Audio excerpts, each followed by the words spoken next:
Sempre que dou uma palestra, mostro imagens do telescópio espacial Hubble, uma foto de um aglomerado de galáxias.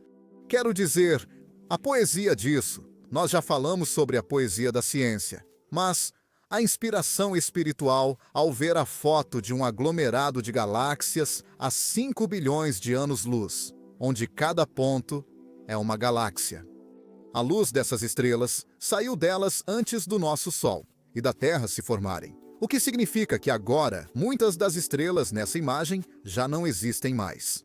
Se houvesse civilizações nessas estrelas, cada galáxia teria 100 bilhões de estrelas.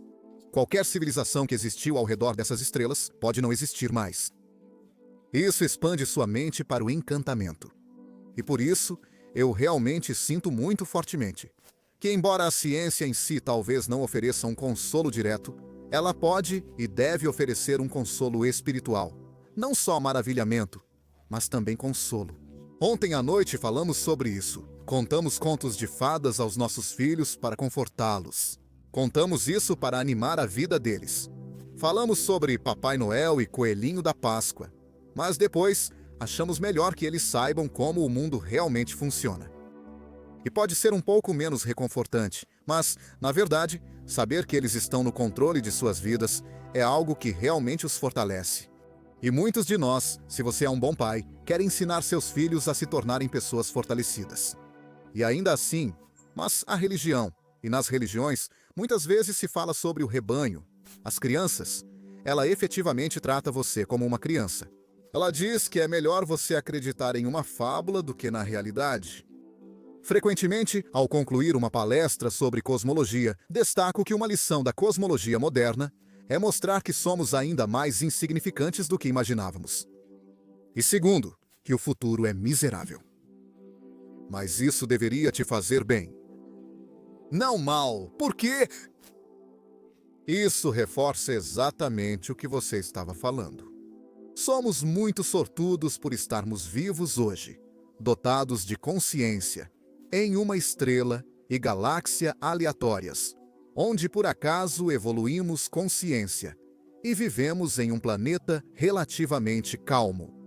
E por isso, eu realmente acho que a ciência pode fornecer um verdadeiro consolo ao dizer: olha, uma vez, quando você aceita a realidade, é libertador. primeiramente, o que você demonstrou é que quando você empurra a religião goela abaixo das crianças, o que é abuso infantil, antes mesmo que elas tenham uma... Essas são questões profundas, sabe? Você é um homem que passou a maior parte da vida estudando as questões profundas da teologia. São questões profundas. Não são coisas, sabe? Você não fala sobre libertarianismo ou ideais conservadores para uma criança de 3 anos, mas você força isso quando eles têm 3 anos. É muito, muito difícil abandonar essas coisas. É muito difícil para qualquer um de nós que foi criado em uma casa religiosa abandonar completamente essas ideias, porque quando você é criança, você não tem as habilidades cognitivas. E na verdade, essas coisas simplesmente se tornam dogmas. Mas o que você sugere que, de algum modo, esse mito que é propagado por ambos vocês é que, de alguma forma, existe essa conexão entre religião e ciência. Não existe. Existem, você sabe, grupos que estudam religião e ciência e eles conversam com outros grupos que estudam religião e ciência. Sou cientista há 30 anos e nunca estive em reunião, seminário ou aula científica onde a palavra Deus fosse mencionada. Não é relevante. Como Steven Weinberg afirma, muitos cientistas nem pensam em Deus para saber se são ateus. Olha, quero dizer, é um estereótipo sugerir que pessoas de fé não são boas pessoas. Claro, isso é ridículo. E assim como é um estereótipo dizer que pessoas sem fé não são boas pessoas, o que infelizmente, em certas partes do mundo, é uma sentença de morte por causa da religião. Porque É. é errado causar dor a outros membros da sua espécie? Tudo isso se baseia na racionalidade. As leis deste país não seguem princípios cristãos. Elas são baseadas em argumentos racionais sobre o que causa o maior benefício para o maior número de pessoas. Isso não é cristão, judeu ou islâmico. É racional. Muitas vezes, você está certo. A ciência não oferece significado para as pessoas, nem admiração ou senso de maravilha. E nós fazemos um trabalho muito ruim ao explicar isso. A ciência é apresentada principalmente por professores de ciência que não se sentem à vontade com ela, como se fosse algo que você precisa memorizar ou algo que você precisa fazer para conseguir um emprego melhor. Ou algo assim. A ciência não é apresentada como algo que oferece não apenas ideias incríveis, mas também uma história maravilhosa. Uma história que, na verdade, para muitos cientistas, compete com a Bíblia de uma forma muito eficaz, para ser bem direto. E o problema é, eu já fui a muitas faculdades fundamentalistas neste país, e acho que tive mais impacto nesses lugares quando faço a simples afirmação de que você não precisa deixar de acreditar em Deus para acreditar na evolução. E o motivo pelo qual eu tenho impacto nesses lugares é que alunos vêm até mim e me dizem que durante toda a vida deles, todos os domingos, ouviram exatamente o contrário. Então, o problema que a ciência tem é, primeiro, que não estamos fazendo um trabalho bom o suficiente ao apresentar o fascínio e o encanto da ciência. Mas, em segundo lugar, ela está sendo atacada semana após semana por pessoas que a temem. Diante de um ataque desses, os dados têm grande efeito. Ao dizer: se aceitar essa teoria, não vai acreditar em Deus, as pessoas fecham a mente. E os jovens, especialmente, vão fechar a mente. E não é surpreendente, portanto, que a maioria das pessoas neste país não acredite na evolução, porque lhes foi contada uma mentira. E, aliás, foi por isso que eu trouxe... não, desculpe. Foi por isso que eu trouxe essa imagem aqui, aliás. Você deveria acessar o site da NASA, não é pintura. É uma foto. Esta é uma fotografia da Cassini de Saturno. É um eclipse total do Sol, uma cena de Saturno.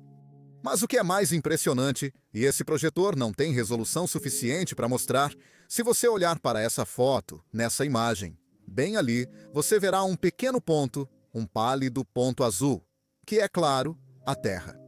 E me parece que essa é a maravilha sobre a qual deveríamos contar para seus filhos, mostrando a eles imagens para entender nosso lugar no cosmos, a Terra, o centro onde todas as nossas provações, tribulações, batalhas políticas e batalhas morais estão sendo travadas. É aquele pequeno ponto, aquele ponto frágil em um vazio escuro.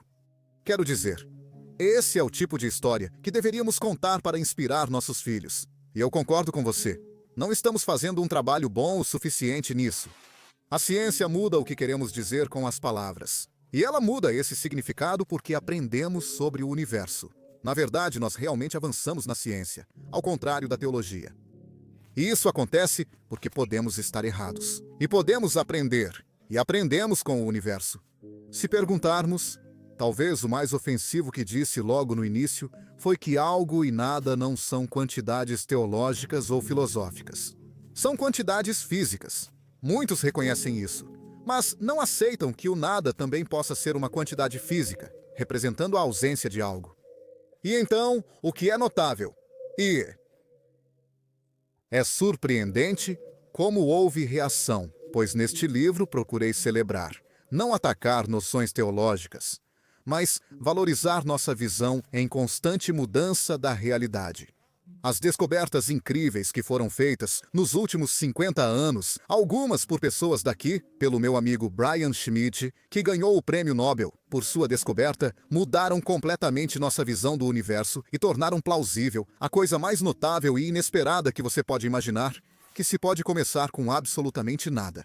Isso significa que, ao contrário do que disse o cardeal, e ao contrário do que algumas pessoas argumentam, não há partículas, mas nem mesmo espaço vazio, nenhum espaço de forma alguma, e talvez nem mesmo leis que governem esse espaço. E nós podemos entender de forma plausível como você poderia chegar a isso sem nenhum milagre, sem nenhuma necessidade de um criador, sem nenhuma criação sobrenatural, você poderia produzir tudo o que vemos. E eu acho que o fato de isso ser plausível é notável, no mesmo sentido em que achei plausível quando aprendi sobre evolução pela primeira vez. O impressionante é que a diversidade da vida na Terra, tão complexa e planejada, pode ter vindo de um começo tão simples. A evolução claramente programou os humanos para ver intencionalidade ao seu redor. Atribuía-se significado e propósito a tudo para dar sentido a um mundo perigoso e indiferente. Então, tínhamos rituais relacionados ao Sol, à Lua, aos planetas, ao vento, à Terra, aos oceanos em todas as sociedades. Com o avanço da física, gradualmente deixamos esses muitos deuses de lado. Não temos mais Marte, deus da guerra, Poseidon, deus do mar, nem Thor, deus das tempestades. Como Miguel disse, todos aqui, ou talvez todos, agora são ateus em relação a esses deuses. Isso tem um motivo. A ciência mostrou que há ordem na natureza, não seres caprichosos. Essa ordem não parece envolver ou exigir uma divindade. Leis da natureza, que podem ser descritas pela matemática, fazem previsões que nos permitem não apenas prever o futuro, mas controlá-lo sem a necessidade de qualquer artimanha sobrenatural. E, na verdade, me surpreende que perguntar se Deus é necessário seja de alguma forma considerado algo ruim. Quando pararmos de fazer perguntas, isso sim será algo ruim. A ciência também nos ensinou que queremos acreditar, nas palavras de Fox Mulder. Devemos ser céticos com esses desejos. Como disse Richard Feynman, somos os mais fáceis de enganar. Como cientistas, precisamos nos treinar para sermos céticos quanto ao desejo de acreditar. E devemos tentar superar nossa tendência natural de atribuir um significado especial aos eventos. Seres humanos são programados para perguntar por quê, mas essa pergunta é mal formulada. Porque ela já supõe um propósito e a resposta antes mesmo da pergunta ser feita. E se não houver propósito? Precisa existir? A ciência diz que não há evidência, então a pergunta do porquê está errada. Nossos oponentes querem impedir que o tempo avance, evitando as evidências da realidade. E, portanto, a ciência, ao nos dizer que não há necessidade de propósito, refutou a necessidade de Deus. E é por isso que você deve apoiar a nossa posição. A ciência sempre revela mais beleza e complexidade no universo em que vivemos. Pensando filosoficamente, essa incrível complexidade indica uma causa primeira inteligente. É assim com os humanos. Só mentes inteligentes criam coisas complexas. Não é uma má criação forçar seus filhos a aprenderem que as pessoas evoluíram dos ancestrais dos macacos sem dar a eles a oportunidade de pensar logicamente sobre isso e chegar à própria conclusão? Bem, veja, eu não acho que você deva forçar as crianças a fazerem nada. Mas o que você deve tentar fazer é explicar a elas como o mundo funciona e dar evidências. E, na verdade, pedir que tentem entender o mundo por meio das evidências. Certo? Agora, a questão é que as evidências nos mostram, não é uma questão de opinião. As evidências mostram que a evolução ocorreu e é a base da biologia moderna. É a base do desenvolvimento moderno de medicamentos. E eu concordo com você que a ciência nos mostra isso. Quero dizer, isso torna o mundo fascinante e muito mais interessante do que o mito. Fico chateado quando dizem que a ciência não é espiritual. Sinto um deslumbramento espiritual ao ver cada imagem do telescópio espacial Hubble. A ciência é uma espiritualidade melhor porque é real. E eu acho que isso é o mais importante. Então, você está absolutamente certo. Eu não acho que os pais devam forçar as crianças a fazerem nada. O que eles devem tentar fazer é incentivar as crianças a aprender e fornecer a elas a melhor base de conhecimento disponível. E é lamentável que algumas pessoas, por algum motivo, como parece ser o seu caso, temam a noção do fato, da realidade de que os humanos, que todas as espécies, descendem de um ancestral comum. É simplesmente inequívoco. É a teoria mais testada da ciência. Não acreditamos nela por algum acordo secreto. Seria ótimo se ela estivesse errada, já que na ciência se destaca quem prova os outros errados. Se não tivéssemos religião, como ficaríamos sem a capela do King's College, a Capela Sistina, etc? Bem, você sabe, os artistas precisam ganhar a vida. E na época em que a Capela Sistina foi construída e seu teto foi pintado, você sabe quem tinha o dinheiro. Artistas como Michelangelo tinham que ir onde estava o patrocínio. Nunca saberemos o teto que Michelangelo poderia ter pintado se ele tivesse sido contratado para pintar o Museu de Ciência, por exemplo. Nunca saberemos como poderia ter soado o Oratório da Evolução de Haydn ou a Sinfonia Mesozoica de Beethoven. A ciência reivindica mais do que um método. Na verdade, ela afirma nos oferecer uma esperança para o futuro. Mas por si só, a ciência não tem limites éticos. Quais são os valores, se Deus e a fé forem excluídos, que realmente vão medir o impacto da ciência na vida humana? Bem, eu não concordo. Acho errado dizer que a ciência não tem limites éticos. A ciência é baseada em dizer a verdade, que é um limite ético realmente importante. Acho que esse limite não é compartilhado pela religião. A questão é que dizer a verdade, ser totalmente transparente e também duvidar de si mesmo, ser cético em relação a você, porque a pessoa mais fácil de enganar é você mesmo. Acredito que esses valores são exatamente os que precisamos para uma sociedade melhor. Se qualquer uma dessas coisas fosse verdade no meu país, Washington seria melhor. E por isso eu acho que a ciência pode oferecer um mundo melhor. E, na verdade, um mundo que é mais ético, e na medida em que você fala sobre moralidade, então você pode chegar a livros escritos com base em camponeses da Idade do Ferro que nem sabiam que a Terra orbitava o Sol. Eu realmente acho que, na verdade, se você olhar para as democracias e a ciência não floresceu em países que não têm democracias. A democracia depende dos mesmos princípios que fundamentam a ciência. Um público informado, um legislativo informado, basicamente que baseia as políticas públicas em fatos empíricos em vez de ideologia. E isso é muito importante. Primeiramente, a religião é verdadeira. E, em segundo lugar, ela é necessária para o bem-estar psicológico humano ou algo desse tipo. Se ela não for verdadeira, então para alguém afirmar que de alguma forma os humanos precisam dela e que você está perdendo seu tempo tentando se livrar dela, que coisa incrivelmente paternalista e condescendente de se dizer. Nós intelectuais não sabemos que isso não é verdade, mas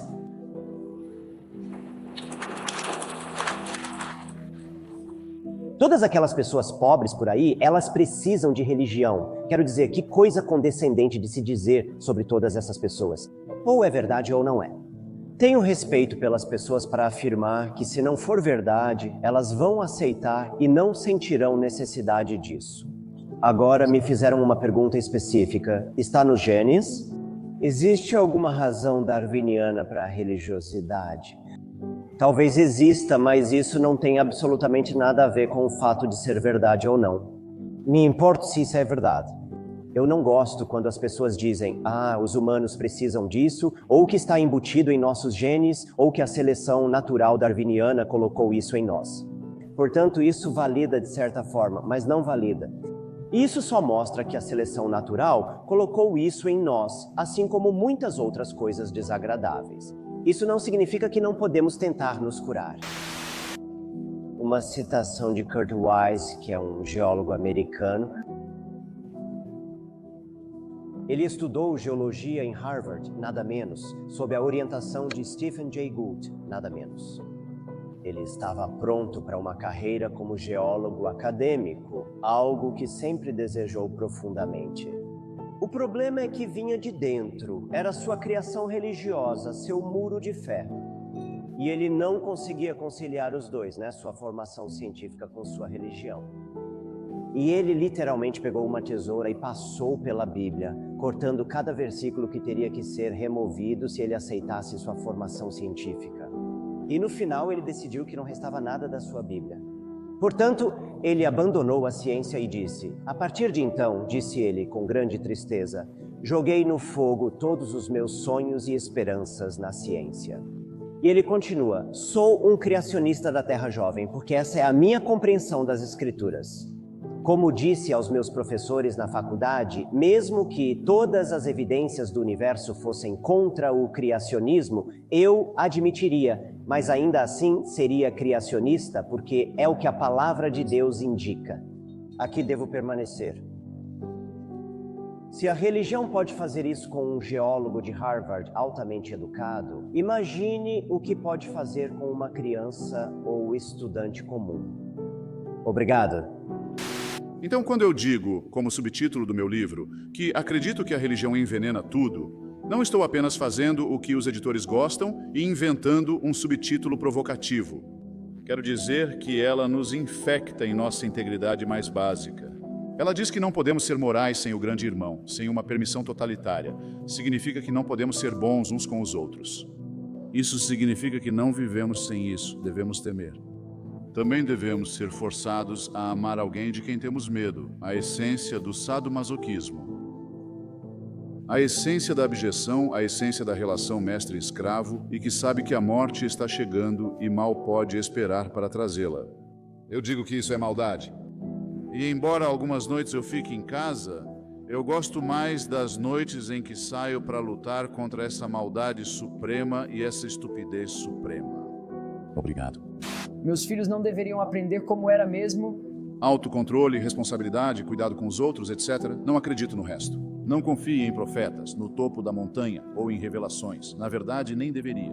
Mas como você ousa sugerir para nós que não poderíamos ensinar aos nossos filhos autocontrole e respeito pelos outros no elo dourado? Como você ousa?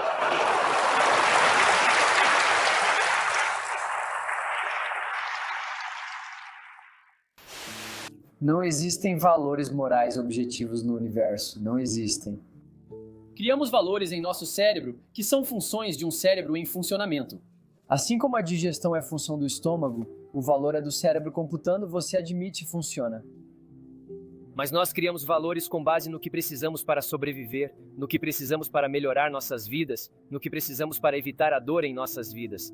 Comparamos esses valores. Quando os cérebros morrem, eles desaparecem e deixam de existir.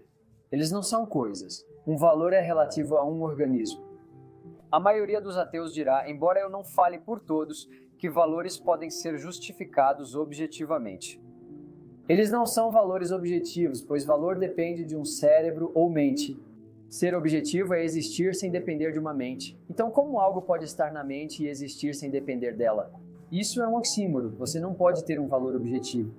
Seus valores podem ser justificados ao observar suas ações. Todos fazemos isso, cristãos, judeus, muçulmanos, humanistas, ateus e agnósticos. No fundo, todos somos humanistas. Todos somos éticos situacionais no dia a dia, assim como a Bíblia. Algumas decisões na Bíblia foram justificadas pela situação. Rabi, por exemplo, foi elogiada pelas mentiras que contou. Mas você tem mais de uma opção para suas ações. Quanto dano essa causa? Quanto dano aquela causa? Se tiver tempo, pese as ações e escolha o caminho que cause menos dano para ser uma pessoa moral. É isso que é moralidade, não é algo grande e objetivo. Nós nos iludimos achando que somos de alguma forma especiais no cosmos. É muito mais significativo aceitar quem realmente somos. Não somos egocêntricos. Precisamos ser humildes e entender que somos parte da natureza. Não é incrível? Não é maravilhoso que possamos funcionar dessa maneira? Somos animais sociais. A criança de 5 anos vai para a sala e 1 minuto depois você ouve um barulho alto. E ela volta correndo e diz, eu não quebrei o abajur. Não quebrei o abajur, foi um fantasma. Todo mundo disse, eu não quebrei o abajur. Você ouviu o barulho, mas não estava presente. Você tem o depoimento dela? Então, você tem na mesa o depoimento dela de que há alguma explicação sobrenatural para o que aconteceu com o abajur. Como o pai consegue pensar em outra opção, o que mais pensaria? Certo? Talvez esteja inventando. Pode haver outras explicações naturais. Ela pode ter tropeçado no fio ou o irmão pode estar escondido atrás. Tanto faz. Você tem sobre a mesa uma explicação sobrenatural e uma explicação natural. Qual delas preferimos? Qual delas nós escolhemos? Mesmo que você não saiba, você não estava lá. Qual você escolheria, fantasmas ou uma garotinha assustada, certo? Então o homem está propondo para nós que a explicação para o universo é algum fantasma transcendente, algo sobrenatural lá fora que explica tudo. Nós, ateus e agnósticos, podemos afirmar que não estávamos presentes no início do Big Bang. Nós estávamos na sala de estar quando o barulho aconteceu. Mas o que dizemos no mundo natural e no método científico é o seguinte: vamos descartar todas as explicações naturais primeiro, antes de simplesmente pularmos para uma conclusão sobrenatural. Se houver um inferno e os ateus morrerem descobrindo que existe um Deus, percebem que estavam errados. Isso é contrafactual. Não é que eu realmente acredite nisso. Então você está certo. Então eu acreditaria e saberia que existe um Deus, mas isso não significa que eu respeitaria ou admiraria um Deus que criaria algo como o inferno para mandar alguém como eu também. E minha amada mãe, Patsy Barker, que morreu como ateia com um sorriso no rosto, feliz por ter vivido uma boa vida criando 3 bons filhos. Essa divindade está torturando ela no inferno. Ela, Mark Twain, George Gershwin, Elizabeth Cady Stanton, Aaron Copland, Johannes Brahms, Prokofiev, Margaret Sanger, Bertrand Russell, Carl Sagan, pessoas maravilhosas que viveram essas vidas. Você está me dizendo que o Deus que você ama e admira nos condenou à tortura eterna. Então eu digo a esse Deus, você criou o inferno, então vá para o inferno. Se você quer me torturar para sempre, tudo bem. Você prova o quanto é um grande machão. Você não tem o meu respeito. Claro, ele não existe. Isso é tudo hipotético. Ok. O comentário que você fez sobre seus parentes indo... Seus bons parentes. Ninguém vai para o céu porque é bom. Nós vamos para o céu porque Deus é bom. Somente pela graça de Deus.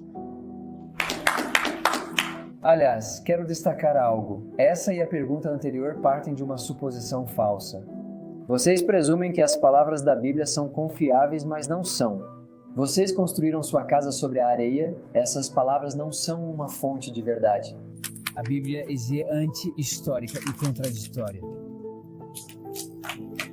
Se você baseia a verdade em um livro, não entende como encontrá-la. A verdade não é entregue a nós. Nós usamos a razão, nós usamos a lógica, nós usamos investigação, nós usamos... Não me cite a Bíblia achando que isso faz diferença. Se a Bíblia diz que algo é verdade, isso provavelmente significa que é falso. A Bíblia diz que Deus é um... espírito.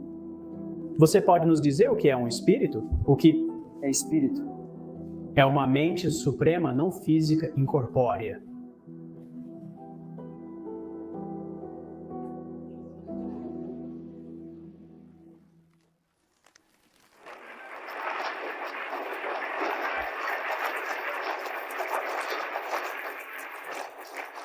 Mas isso não responde à pergunta. O que é o que é?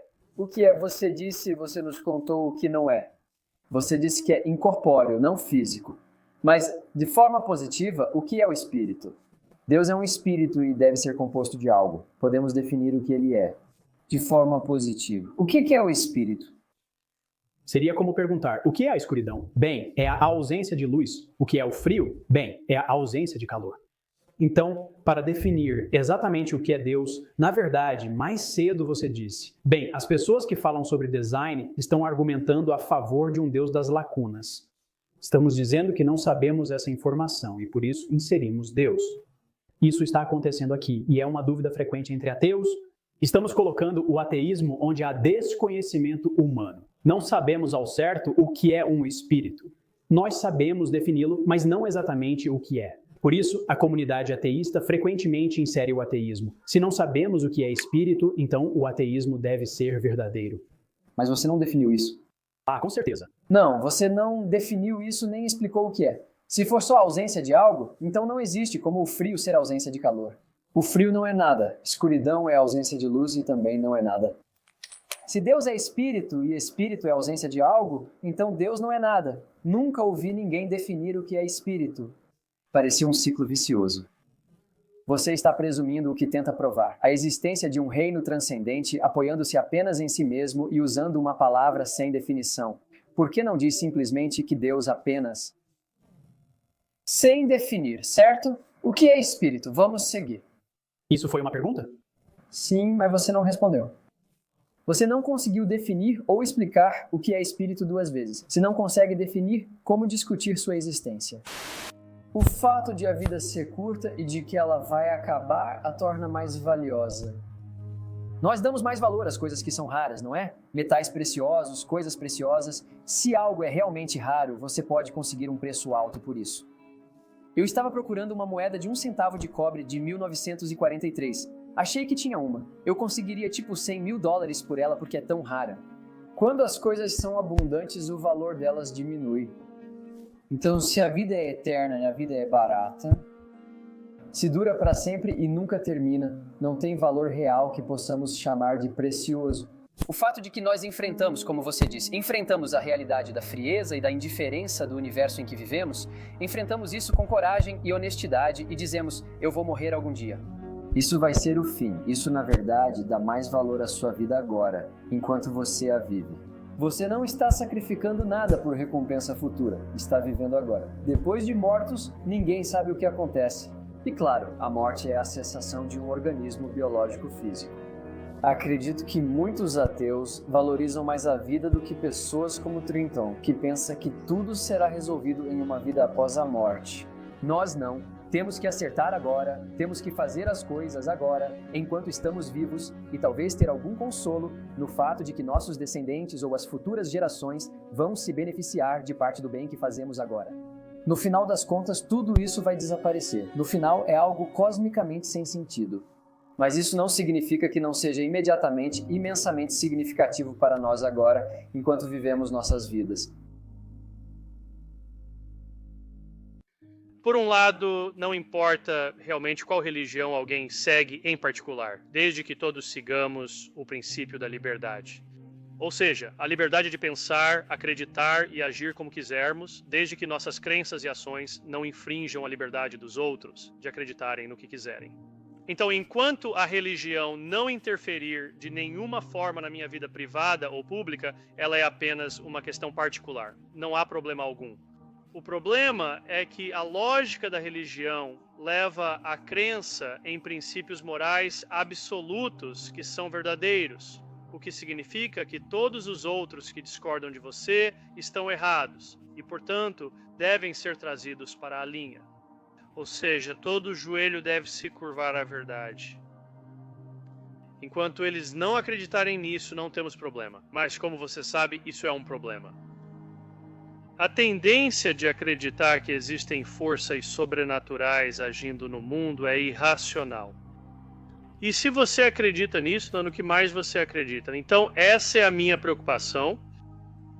E, além disso, a crença de que esse agente sobrenatural pode nos transmitir valores morais absolutamente reais, que são verdadeiros, e que todos os outros que não concordam com isso estão errados, torna muito mais difícil o funcionamento de uma democracia, que exige bastante flexibilidade e nuances no pensamento para entender a posição do outro, para ceder e passar pelo processo turbulento de uma democracia ao qual um sistema moral absoluto não é favorável. Como disse, o cristianismo teve seu iluminismo. A maioria dos cristãos é muito tolerante. No entanto, a longo prazo, a trajetória ao longo dos últimos séculos tem sido cada vez mais de democracias liberais seculares. Não havia nenhuma em 1900, nenhum país permitia que as mulheres votassem. Agora existem cerca de 87 democracias liberais no mundo. Essa é uma tendência de longo prazo. As coisas estão melhorando, principalmente graças à ideia de expandir a esfera moral para incluir todos na tribo. E esse é um valor que eu afirmo não vir da religião. Esse é um valor do iluminismo que temos abraçado cada vez mais. À medida que as religiões fizeram essa transição, algumas delas isso é bom, mas não é verdade que elas lideram isso historicamente. Então, eu acho que parte do problema de recorrer aos nossos pais fundadores é que eles não tinham uma resposta que nós temos hoje. Não sei de onde vieram os valores morais do Criador, seja lá o que isso signifique, não precisamos mais discutir isso. Nós sabemos de onde vêm os valores morais. Temos uma boa explicação evolutiva para a origem dos sentimentos morais e a trajetória histórica de como tratamos outras pessoas e assim por diante. Agora podemos dar essa resposta. Ao criar a República autogovernada, os pais fundadores acreditavam que as pessoas precisavam de autogoverno interno e só viam a religião como resposta, pois não tinham outra. Agora temos uma resposta e boas razões seculares para isso. Em outras palavras, é bom ser gentil com as outras pessoas pelo bem da bondade e por nenhum outro motivo. É simplesmente bom ser gentil com as outras pessoas. Devemos reforçar isso apenas pelo seu valor, pois é um bom valor moral, independentemente das crenças religiosas. Frequentemente sou mal interpretado como se eu defendesse aprovar leis contra crenças religiosas ou criar mecanismos para perseguir pessoas religiosas. Não defendo isso. O que realmente defendo são novas regras de conversa. Pergunte-se, o que fazemos com os astrólogos? Como conseguimos manter os astrólogos fora da Suprema Corte ou dos nossos conselhos médicos? Mas não fora da Casa Branca? Sempre há o casamento, talvez o perigo dele. Mas, em geral, os astrólogos não estão assumindo grandes responsabilidades em nossa sociedade. Não somos constantemente surpreendidos por um neurocirurgião que não quer operar naquele dia porque Saturno está retrógrado ou algo assim. Quero dizer, isso não está acontecendo. Isso não acontece porque quando alguém fala com muita convicção sobre o efeito dos planetas nos assuntos humanos, a gente começa a parar de ouvir essa pessoa. A gente para de levá-los a sério. Eles não são promovidos. Não há leis envolvidas. Acho que isso só deveria ocorrer quando as pessoas afirmam ter certeza de que Jesus voltará em vida delas e coisas assim. Obrigado. Cuidado com o solipsismo. Como o Dr. Olifante foi tão gentil em lembrar, nunca pense que você é o centro do mundo. Tome muito cuidado ao assumir que você é o objeto de um desígnio divino, que há algo especial apenas em ser você. É só isso que você precisa provar. Por que uma pessoa como você não teria Deus ao seu lado? Por que não teria? Deus certamente se importaria com quem durmo, o que como e o dia sagrado que observo. Por que não se importaria? Certamente é por isso que os céus estão arranjados em toda aquela beleza estrelada, para que o tolo possa dizer. E então, você lê as reflexões de Hamlet com Yorick ao lado da cova e é forçado a se perguntar se... Mesmo que seja um pensamento menos bonito, pode ser que as galáxias não se organizam por você. A principal forma de prever a religião de uma pessoa é pela geografia. O lugar onde você nasceu é o maior fator para prever qual tipo de religião você provavelmente terá. Só porque algo é comum na nossa espécie não quer dizer que seja verdade. O sexismo e o racismo são prevalentes em todo o planeta. Ao longo de toda a história, houve culturas humanas que eram ferozmente racistas, achando que a sua era a melhor raça e que as outras eram subhumanas ou inferiores. O fato de uma crença ser universal significa que ela está certa? Evoluímos um lobo frontal responsável pela razão. Nós aprendemos algumas coisas sobre como superar essas tendências instintivas que podemos ter de ser racistas, sexistas, xenofóbicos ou religiosos. Podemos superar essas coisas. Sabe, a verdade é determinada por voto. A gente faz uma votação. Existe um Deus ou não existe? Levantem as mãos. Jerry afirmou ter evidências testáveis, mas não mostrou nenhuma. Ele já disse isso 2 vezes, mas ainda não apresentou nada. A universalidade de uma decisão baseada em crença não garante que ela seja verdadeira ou falsa, pois depende do país onde você vive. Se você mora em Utah, vamos virar mormons? Quero dizer, meu Deus, a maioria lá acredita na tábua mágica, nas pedras mágicas e no anjo Moroni. Essas são pessoas modernas e informadas cientificamente que acreditam nessas ideias malucas. Essa questão sobre o começo das coisas é muito importante. E se você acha que deve ter havido um iniciador assim como um início, que não é apenas um projeto ou um aparente projeto, mas que deve ter havido um projetista, você só está pedindo para que outra pergunta seja feita, que é: quem criou esse criador? Quem projetou esse projetista? Quem arrumou esse primeiro motor? Quem foi o primeiro motor desse primeiro motor? Na lógica e em parte da filosofia, isso é chamado de regressão infinita. Isso realmente não leva a lugar nenhum, mas como eu disse, isso não te levaria à religião, mesmo que você pudesse provar que deve ter existido um primeiro motor. Isso não faria você adorar outros humanos como profetas, salvadores ou redentores. Isso não pode te ajudar a chegar lá. Você tem que acreditar nisso como uma questão de fé ou não. Você não pode fazer isso a partir da física. Além disso, eu acho que há um problema ontológico quase insuperável envolvido aqui. Suponha que isso seja verdade. Suponha que eu aceite isso. Suponha que exista um designer, uma inteligência ou alguém que faça isso. Como eu poderia saber disso? Quem é mais inteligente, talvez eu devesse dizer suficientemente mais inteligente. Inteligente o suficiente, mais inteligente do que eu, mais inteligente do que qualquer um aqui. Mais inteligente, ouso dizer, até mesmo do que o Frank, para conhecer essa pessoa e o que se passa na mente dele.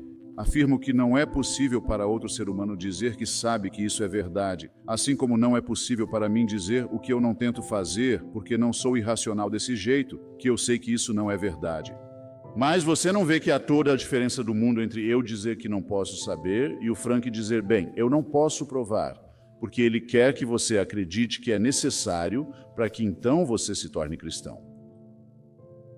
E eu digo que esse é um salto que você simplesmente não pode dar, e certamente não pode dar com base em evidências. Eu acho que os religiosos fariam muito melhor em deixar as evidências de lado, onde eles não se destacam, e se concentrar na fé, onde pelo menos podem reivindicar algum tipo de monopólio.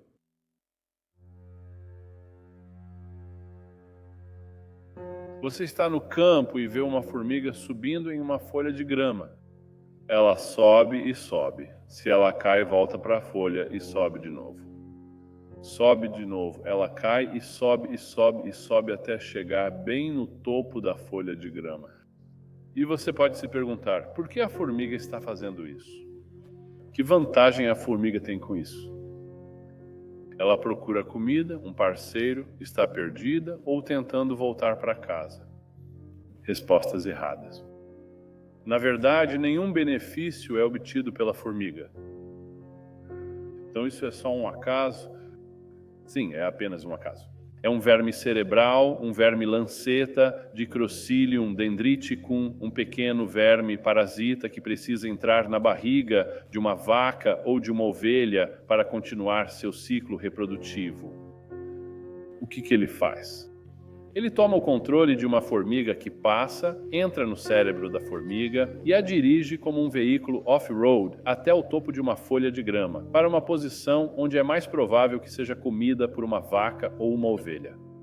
Manipulação de hospedeiros por parasitas. Eis outro exemplo bastante fascinante e similar. Toxoplasma gondii é um parasita que infecta camundongos. E para continuar seu ciclo de vida, para se reproduzir, ele precisa chegar até o estômago de um gato. Bem, agora, o que você faria se estivesse em um camundongo e quisesse entrar em um gato? Você transformaria o camundongo em um super camundongo. Faça o camundongo ficar ousado, destemido, para que ele corra em campo aberto. É isso que os camundongos fazem quando eles estão infestados com Toxoplasma gondii. Assim, é mais provável que sejam comidos por um gato. O que temos nesses casos é um sequestrador, o parasita que infecta o cérebro e induz um comportamento suicida em prol de uma causa que não é a própria aptidão genética. Nossa, isso é assustador. Algo assim já aconteceu conosco? Bem, quero lembrar que a palavra árabe Islã significa submissão. Significa entregar o interesse próprio à vontade de Alá. Mas o Islã não está só. No cristianismo, o tema é o mesmo. Nenhuma outra espécie, só nós somos aqueles que podem viver por uma ideia, que podem morrer por uma ideia. Ideias, não vermes, sequestram nossos cérebros. Essas são ideias que podem se copiar, que podem nos fazer copiá-las. Não só as ensaiando em nossos próprios cérebros repetidamente, mas também espalhando-as para nossos amigos, vizinhos e família e povoando o mundo com muitas cópias dessas ideias. Isso retoma o ponto já mencionado. Ideias não têm direitos humanos. Muitos acham que criticar religião é criticar religiosos. Mas isso não é verdade, pois consideramos essas pessoas também vítimas. Com certeza. Islamofobia trata exatamente disso. Muitos pensam que criticar o Islã é criticar muçulmanos, mas na verdade eles são as maiores vítimas do Islã. Acho que se pode dizer muito sobre uma pessoa, uma instituição ou uma sociedade, dependendo se acredita que nós, como espécie, ou nós mesmos como indivíduos, estamos aqui por causa das leis da biologia, em particular as leis da evolução por mutação aleatória e seleção natural, ou se estamos aqui por causa de um plano divino. Muita coisa depende de você aderir ou não a uma dessas Weltanschauung ou visões de mundo. E o subtítulo do meu livro sobre esse assunto, que se chama Deus Não é Grande, é Como a Religião Envenena Tudo. E às vezes me questionam sobre isso.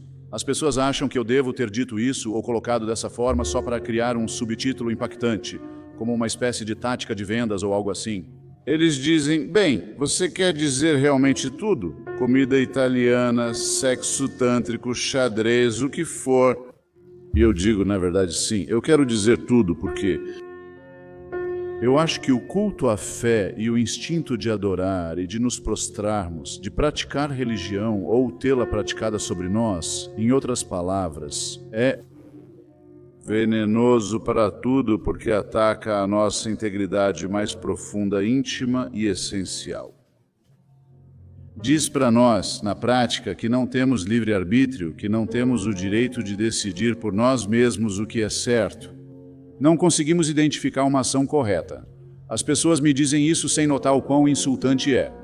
Como teria moral sem Deus? Como saberia? Eu faço uma pausa aqui só para dizer, e acho que no campus de uma universidade que leva o nome de Roger Williams, ficará facilmente compreensível por que considero isso insultante. Acho que essa é uma das razões. Se eu estou ouvindo isso de um dos praticantes de religião organizada, não vou conceder a eles a suposição que fazem tão prontamente em seu próprio favor, de que já sabem, por serem cristãos, muçulmanos ou judeus, mais sobre moralidade do que eu. Quero dizer, não deveria ser que aqueles que praticam religião organizada deveriam começar fazendo algumas desculpas por si mesmos nesse aspecto.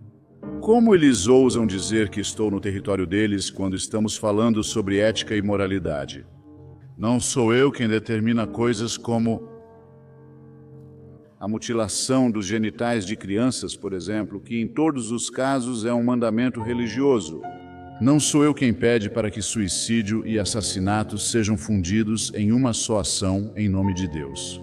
A comunidade de homicidas suicidas é quase exclusivamente, não absolutamente 100%, mas quase totalmente, composta por pessoas tementes a Deus e baseadas na fé.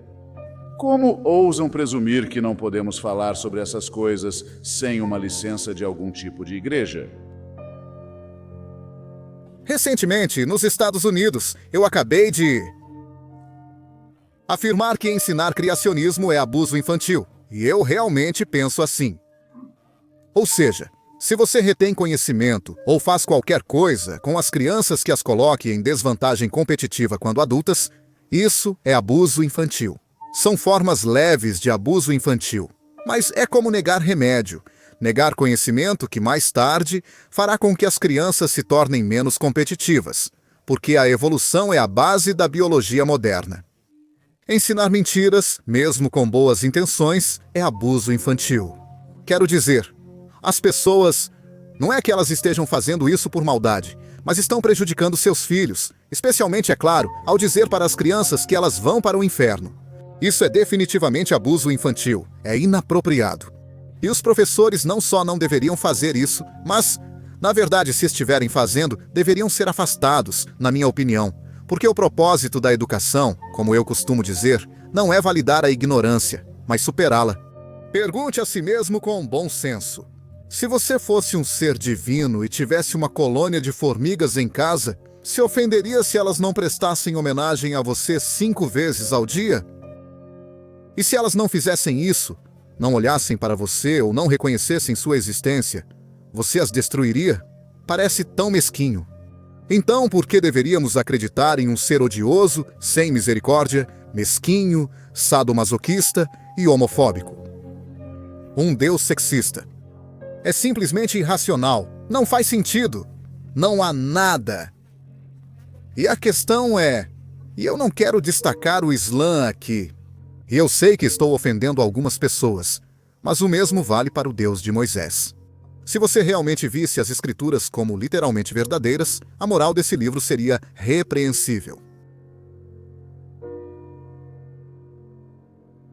Fé é basicamente acreditar em algo para o qual você não tem argumentos racionais nem boas evidências. William Clifford, que escreveu um ensaio muito bom sobre fé, usando como analogia um proprietário de navio que estava prestes a enviar ao mar um navio cheio de imigrantes. O proprietário de navio imaginado por Clifford dúvida se seu navio é seguro para a longa viagem com os imigrantes à nova terra. Mas ele pensa sobre isso e diz: bem, veja, afinal de contas, existe uma providência divina. Como uma providência divina permitiria que pessoas boas, que constroem seus futuros, homens, mulheres e até crianças inocentes, sofressem? Como ele poderia permitir que eles se afogassem a caminho do novo mundo? Então, terei fé em Deus e não vou me preocupar em inspecionar o navio para ver se ele está em condições de navegar, porque tenho fé de que ele chegará à Austrália. Como eu disse, sabemos que alguns navios não chegaram. E nós criticaríamos esse proprietário do navio e diríamos: você não pode simplesmente ter fé desse jeito. Você precisa verificar as evidências, você precisa analisar isso. A fé do dono do navio pode ter arriscado vidas. E, infelizmente, no mundo real de hoje, a fé também coloca vidas em risco.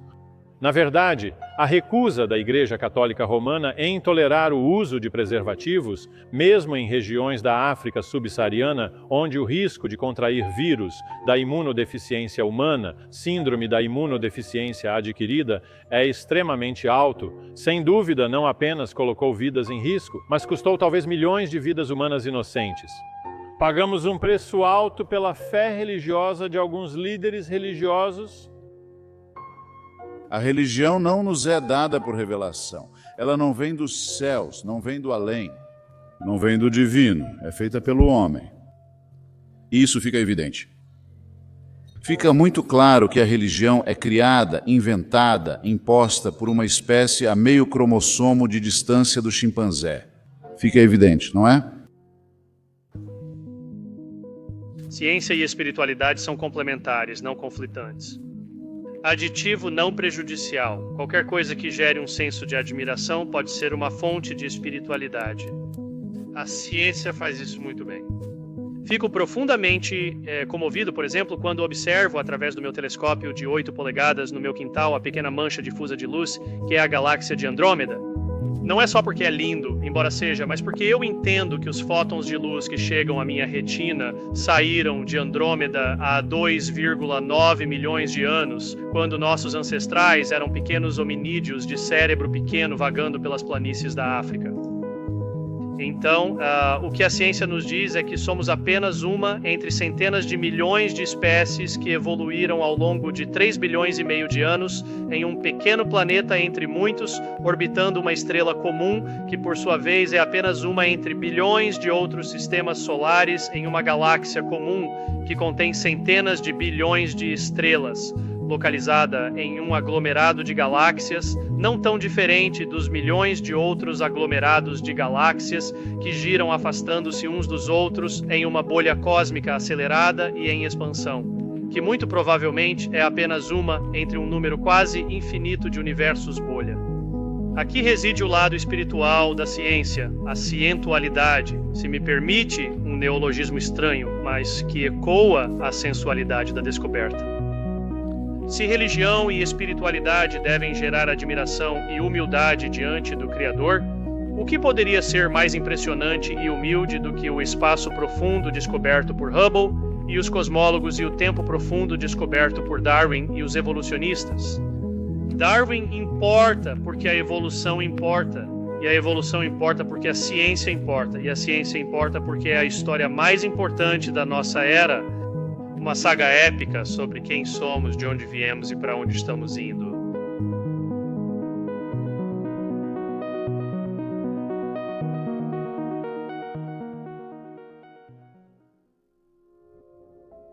Veja a opção que estamos deixando. A alternativa é um discurso verdadeiramente aberto e sem restrições sobre a experiência humana. As pessoas têm experiências espirituais. Você usou bastante a palavra transcendente. Quem sabe o que isso quer dizer? A realidade é que é possível para uma pessoa fechar os olhos e usar sua atenção de uma certa maneira, de modo que ela não se sinta mais separada do universo. Ela sentia que era só ela antes e de repente só existia o mundo, certo?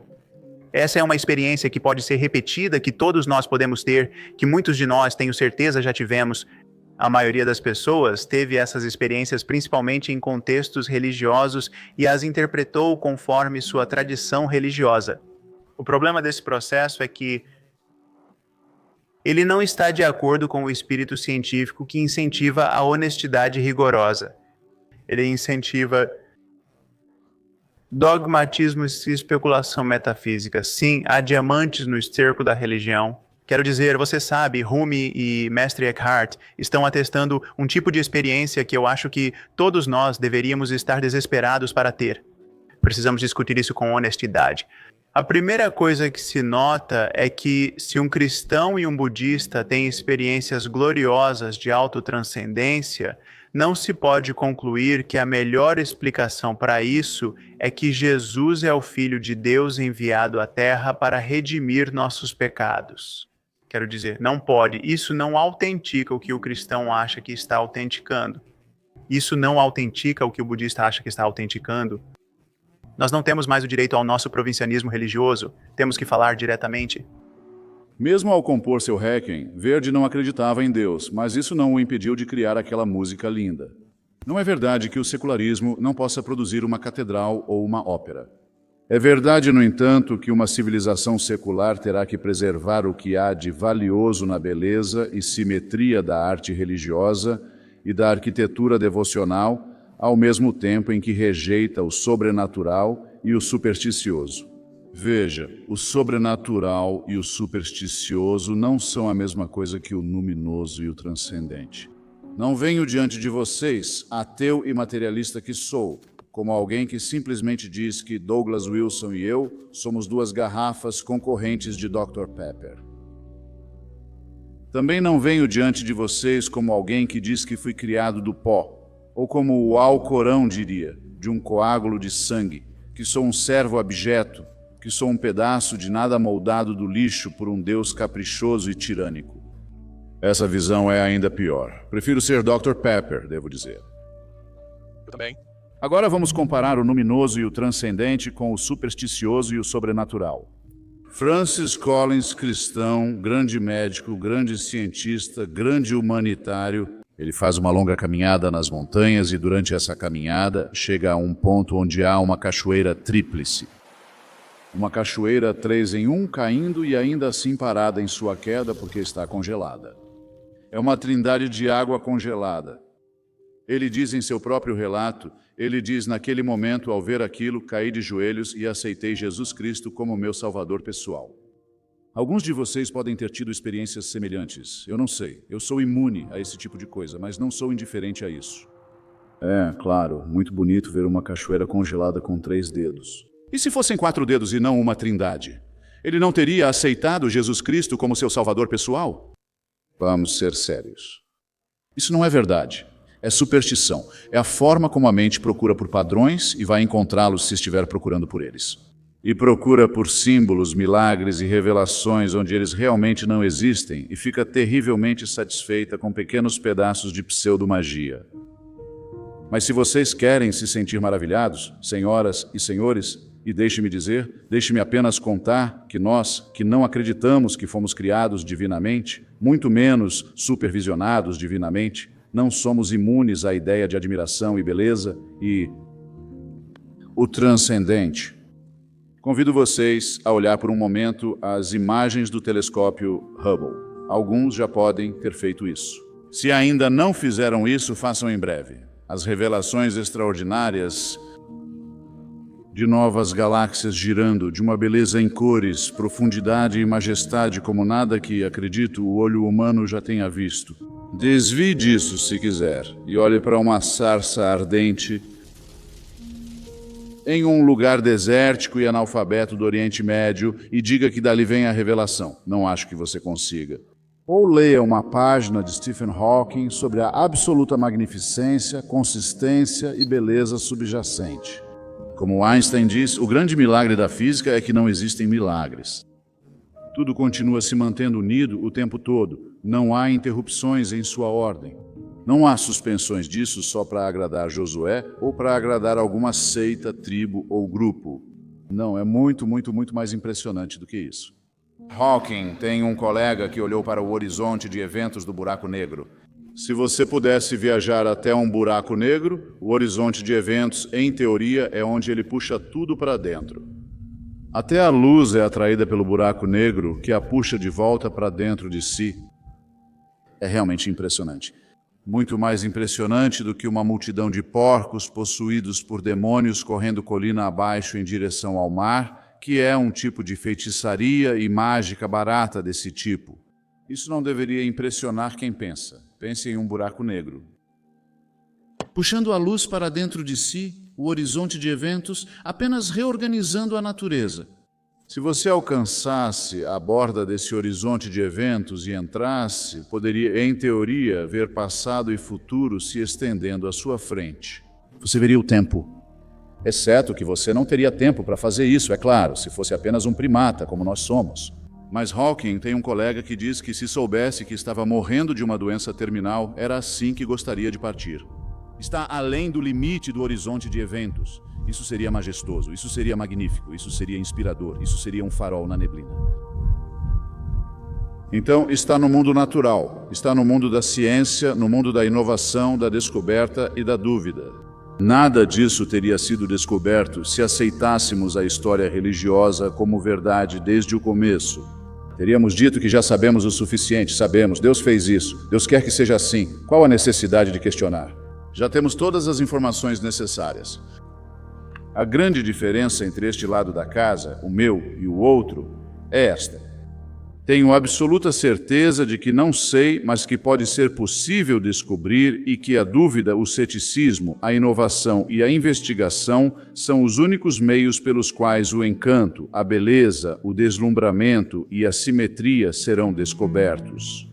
Além desses picos, ainda poderemos ver outros ainda mais maravilhosos surgirem. Enquanto, do lado do Wilson da questão, dizem que já temos a certeza. Sabemos que Deus nos criou e até afirmamos conhecer sua mente e o que Ele quer de nós. E eu só convido vocês a abrirem suas mentes para a possibilidade de que o ceticismo, a investigação e a dúvida sejam melhores do que qualquer coisa que se chame de fé. Porque toda fé é sinônimo de certeza. E para a certeza, eu acho que não há lugar em um instituto de pensamento intelectual e ensino superior. Sou muito grato a todos por me darem a chance de dizer isso. Apenas uma espécie sabe do que é feita, átomos pertencentes a uma lista conhecida de elementos, e sabe do que os átomos são feitos, quarks up, quarks down e elétrons. Apenas uma espécie sabe como descobrir essas coisas, o método científico que pertence a toda a humanidade. Corações frágeis acham uma conclusão sombria e fria que somos máquinas feitas de átomos vivendo de forma finita em uma rocha girando ao redor de uma estrela comum, pendurada no vácuo nos subúrbios de uma galáxia entre bilhões. O universo não nos deve conforto, a nobreza selvagem em encarar a verdade. Não consigo pensar em uma maneira melhor de aproveitar nosso breve contato com a realidade do que trabalhar para compreendê-la. A ciência é a poesia da realidade, o auge da conquista humana, a joia na coroa da nossa espécie.